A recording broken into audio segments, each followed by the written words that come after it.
Ladies and gentlemen, at this time in New York City, Bill 1476 has been introduced, potentially to ban the sale of fur throughout the city. For those of you who do not know, because it has been radically normalized, violence has been normalized. By every piece of fur you see attached to a jacket, on a Canada Goose jacket, on a Montclair jacket. Fur causes unimaginable cruelty for every single animal that is running from its life, that are being raised on fur farms, to be skinned alive, to be anally electrocuted. Wake up!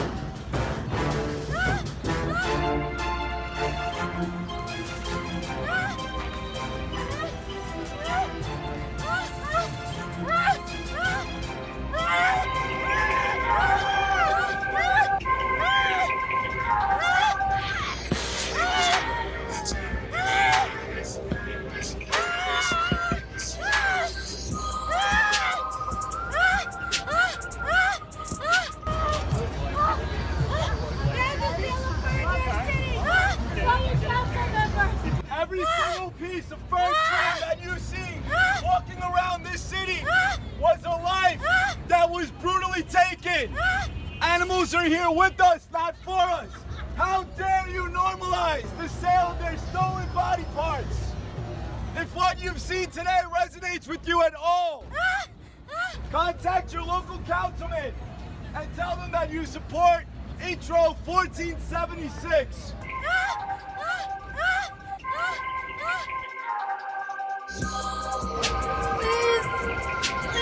Please call your council member and ask them to support the ban on fur. Please help us. Please call your council member and ask them to support the ban on fur. Please help us. Call your council member.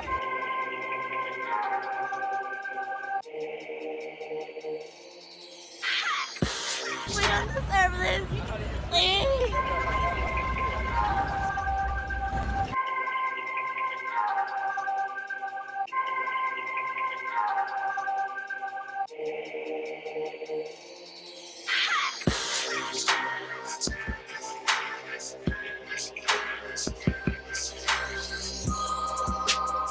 I'm here today because I live in New York City.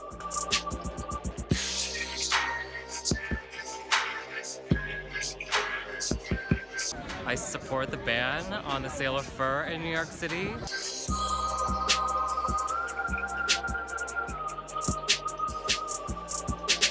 I think New York City needs to be a more compassionate, progressive place to be.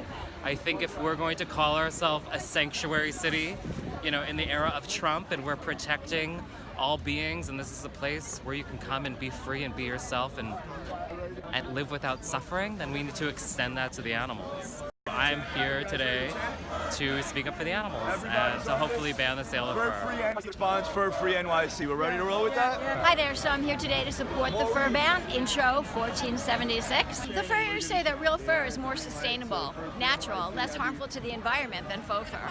Fact, after a fur-bearing animal is slaughtered in the most barbaric way, the skins are treated with chemicals to keep them from rotting and decomposing. Fur-Free NYC! Fur-Free NYC! So it's such a hazardous process that the World Bank is saying the fur industry is now ranked as one of the world's 5 worst industries for toxic metal pollution.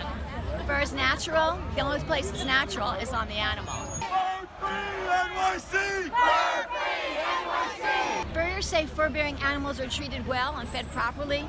Fact, there are no federal laws to protect animals in the U.S. fur farms. 85% of furs come from animals that were held captive in fur factories in crowded, filthy wire cages. These animals were later beaten, anally electrocuted, or skinned alive. Furthermore, there are no penalties for animal abusers in China, which is the world's largest exporter of furs, supplying millions of dollars of finished fur garments and trim to the U.S. and other countries. Additionally, there's a thriving cat and dog fur industry in which fur is deliberately mislabeled and exported to unsuspecting consumers around the world. Imagine your puppy being skinned alive. Fur-Free NYC! Fur-Free NYC! Scientists say there's no danger of extinction of fur-bearing animals. Fact.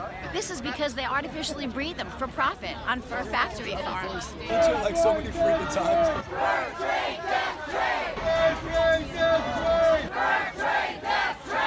Four, fur animals are slaughtered humanely. Fact.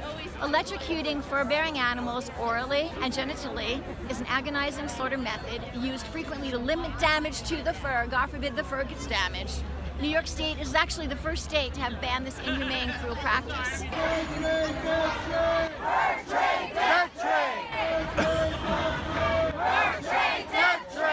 Five, the fur industry does not harm the environment. I love this one. Fact, fur farms produce millions of pounds of feces on U.S. mink farms alone. One dangerous component of this waste is nearly 1,000 tons of phosphorus, which pollutes nearby rivers and streams. 6. The steel jaw trap is an effective way to trap fur-bearing animals. Fact, the American Vet Medical Association calls the steel jaw trap completely inhumane, but it is the most widely used trap. It's been banned by the European Union, and the ban is also growing in many U.S. states. Needlessly, many animals, including companion animals like cats and dogs, are accidentally caught in these heinous contraptions. They bite off their limbs in an attempt to escape.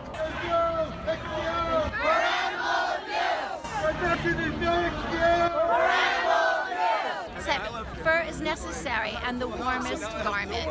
Fact, nonsense. With all the technology we have today in producing warm clothing and garments, there's no excuse to wear real fur. It is outdated, unnecessary, and not fashionable. From an aesthetic point of view, why wear a bulky garment produced in the cruelest of conditions, which doesn't flatter most figures, when fitted, tailored items look so much better? Ironic, isn't it? The fur industry would like you to believe it's your choice whether or not to wear fur. In this instance, they're right. Get the facts, then make the right choice. Don't buy fur, support the ban. Animal abuse! My name's Lori Jordan. I've been an animal advocate for many, many years. I can't even comprehend how anybody could wear fur, the feel of it on our body. Many years ago I used to model. They asked me to model a fur, and when I put it on, before I knew all the facts, I just didn't feel right about wearing it, and I probably forfeited a pretty lucrative salary, but I didn't do that modeling gig. Fur is cruelty. Compassion isn't fashion. Fur free NYC! Fur free NYC!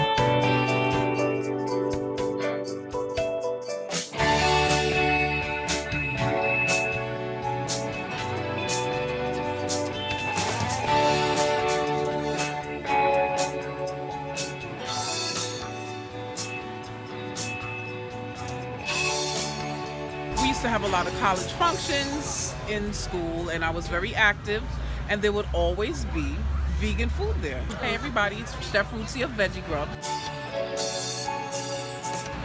So pretty much 22 years ago when I was in college, everyone around me, well, I guess was vegan or vegetarian or vegan curious, because we used to have a lot of college functions in school, and I was very active, and there would always be vegan food there, and I would taste it and I'd be like, this food is really good. And then even the feeling afterwards, I would feel so light and so just very, very different from when I was eating regular food. And I remember always saying to myself and my college friends, if I could cook like this, I would eat like this every single day for the rest of my life. And they were like, yeah, whatever. So sure enough, fast forward maybe a few months after that, I ended up having a college roommate that was vegan, and she taught me the way, and I was immediately hooked, and that is basically the gist of it. But the clincher really was that within another year or so, I had lost over 100 and something pounds, and within 3 years, I lost almost 300 pounds. Effortlessly, just from changing my diet and just becoming vegan. And it was a beautiful transition, and pretty much that's all she wrote. That's all she wrote, baby. That's all I needed to. Once the weight loss happened, I was like, I'm never coming back, because I used to be a lot bigger than what I am now. So fast forward another 3-4 years after that, I started having children. Maybe 2 years after that, I started having children. And so when they got to be like around, school age, where they were going to daycare and stuff, that's when everything thinged, because they're born vegan. And when they went out into the regular world with the other kids, they became ashamed of the food that they were eating at home. They were fine with it at home. There were situations where like the teacher was calling me and saying, your son is throwing his lunch under the table, and this one here, she starved herself like off and on for so long, and they just had so much shame. And so I said, you know what, there's got to be a better way, because back then we used to be really radical vegans where like I was only eating grains and vegetables. I mean that, yeah, you know, but I had to change because I really wanted my kids to stay inspired and to not stray. And so I said, you know what, I'm just going to start doing familiar meals that my children won't feel ashamed of, because they're going to school, they're seeing their friends eat pizza, hot dogs, Chinese food. Like, how can you compete with that? With grains, brown rice, and broccoli? It was fine for home, but once they went out the door, they belonged to the world. They were my real inspiration to develop a food concept. And I had already been a food vendor even way before I was vegan. I've been a food vendor since I was 19 years old. So the transition of me just incorporating the vegan food as my business versus what I was doing before was very simple. And once I started doing that, and then I'm also in the music industry, so I was around a lot of people, and they would always see me come with my little bowls of food backstage, and they'd be like, that smells good, that looks good, and they would taste it and be like, oh my God, this is definitely not vegan. I'm like, yes it is. And so it kind of, all of that happened around the same time, so it kind of just inspired me to really, really keep pushing forward. And that is the basis of the Veggie Grub Chef Rootsie story. I made burgers. My veggie burger that I make, I've been making for just about 20 years. My son is 20 now. And mac and cheese, my award-winning vegan mac and cheese has been in the makings for 18 years. Because my son, who is a mac and cheese lover, when he was young, you know, kids go to birthday parties, they go spend the night by their friend, and he'd always sneak and eat the mac and cheese at their house. Because back then, vegan mac and cheese 20 years ago was horrible. The innovation that's in the industry now was not there then. The innovation and creativity. So I knew that I had to come up with the ultimate mac and cheese to keep my son inspired. And it's actually named after him. My mac and cheese is called Shaka Zulu's Cheesy Feet Mac Ecstasy. My son's name really is Shaka Zulu. And it's so funny because now, fast forward 20 years later, he really does have cheesy feet. And so that mac and cheese was an ode to him. I have been working on that recipe for 18 years, and I will definitely say it went through many, many, many, many stages. I didn't get it right till about 5 years ago. So we're talking about 15 years in the making. It was a journey, but it was a fun journey because along the way, testing myself and doing all that trial and error, trying to keep my kids inspired, I realized, okay, it will also do the same for the masses. Because I think that if I hadn't pushed myself to be a better chef and be a better cook, people probably wouldn't enjoy my food as much, because there is a lot of vegan food out here. It sounds good and it may look good, but it doesn't necessarily have the taste or just the intelligence behind it that it tastes like a composed meal. So, you know, just that, those trial and error and just pushing myself to like make better versions, keep inspiring yourself, and it just helped me to be able to associate with what the public wants as well. I do use Daya. It's a 6-cheese mac, but 3 of the cheeses I make myself. So I use a little bit of Daya. And a lot of people don't believe it because a lot of people tell me they hate Daya. A lot of people tell me that. They're like, oh my gosh, is there Daya in there? I'm like, yes. They're like, I can't believe it because I can't stand the taste of Daya. It's not a lot of Daya cheese, but I mostly use the cheese that I make. And the cheeses that I make actually ended up being a happy accident. I didn't set out to be this great cheesemaker. It was a happy accident. And when I tasted it, I was like, OMG. I said, you really got something here. And ever since then, I've been like ripping it. You know, I won the vegan mac and cheese competition. I was holding the title for 2 years. Marty took my title this year, but I'll be back, guys. I'll be back. Yes, he took the title this year. Oh, I'll be back. Yeah, he caught me on a bad year. My oven was broken, so I had to do stovetop version, and that's how you got me, Marty. That's the secret. The oven was broken. This one? Huh? Yeah, Shakaya.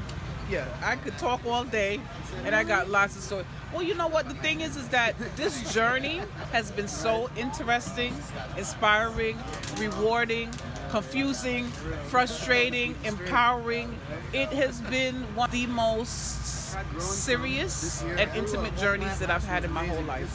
What you put in your body is everything. We are constantly recycling ourselves with the universe. And so the fact of just being with natural food all the time, it allows you to see certain things and be open to certain things that maybe the average person would not see. And you just can't explain it. You just have to be a vegan in order to understand it. I know you understand. That's ask my daughter. That's my maiden phrase at home. Leave me alone. I'm one with the universe. Leave me alone. I can tell people, me and the universe, we have a very special relationship. It talks to me and I talk to it, and we respect each other as much as humanly possible, because no one's perfect, you know what I mean? And the universe is not perfect, but we have a relationship, and that's why the universe loves me, and that's why I'm continually blessed, because it knows that I am an open air. It's been rewarding, just even seeing where veganism is now, because I'm one of those people that, 18 years ago, going in my local supermarket and asking the store managers, why don't you have soy milk? Why don't you have this? Why? And they're looking at me like, you're crazy. And now, here they are, the same supermarkets are stocked. They have vegan sections in there. And you know what? I feel rewarded because I know that my energy put into that happening, and I feel like a warrior, a vegan warrior. We have to be. This is the reason why this has happened, because the desires and the energies of people that wanted this materialized. It had to happen. My own mother stopped speaking to me for 10 years because she's completely against veganism. She even called Child Protective Services on me, saying that I am depriving my children of the proper nutrition. That's why I said this journey has been I've gone through every type of emotion with it. My own mother. She took it really offensively because she's way old school. I mean, she's almost 80 years old now, and her generation, there's lots of new age thinkers of her age, of course, but she's one of those old school thinkers, and her generation just doesn't get it. Like, she was personally offended that she was like, well, you grew up with meat and it was good enough for you. Are you trying to say you're a better mother than me? It was more that than that's what she was getting out of it. And so she couldn't understand. So I just had to step away from her because I wasn't going to change my life. It's so funny because one day, I don't know if you remember, it was maybe about 16 years ago. This radical couple, I don't remember what they were doing, but they were on the news because their child died. They were vegan. It was a big deal. My mother comes over the very next day with a shopping bag full of cheese doodles, Ben and Jerry. I have to laugh when I say this story. Ben and Jerry's ice cream and ham sandwiches, like she was coming to save my children's life. I tell this story all the time. And she came ringing my doorbell like I was really going to take this bag of death and give it to my children just because some people were on the news last night.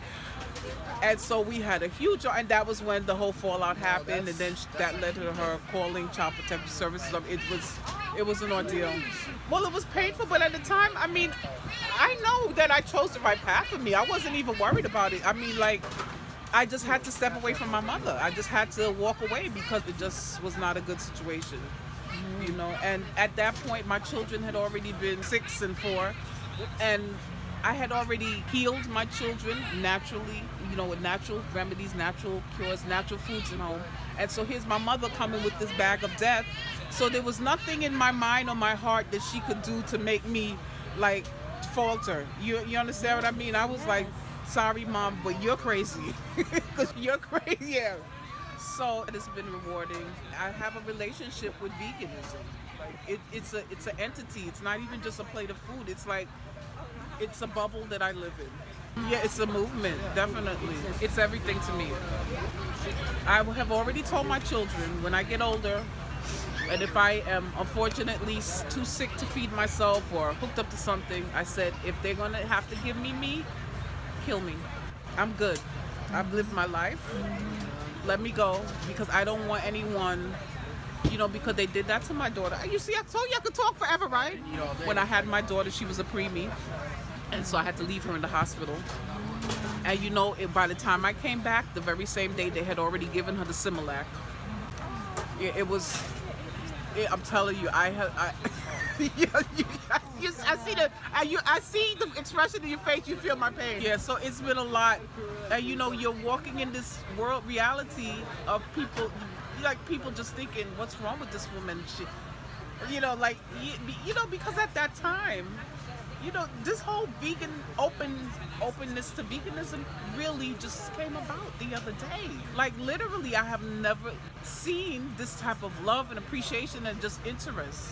So my daughter's 15 now, so 15 years ago, it was still like, what's wrong with this woman? Like, we're trying to save her daughter's life. I'm like, save it with Similac? And needless to say, she was sick for many, many months. And the transit, she wouldn't even take the breast after that. They just messed me up completely. It was just like a horrendous experience.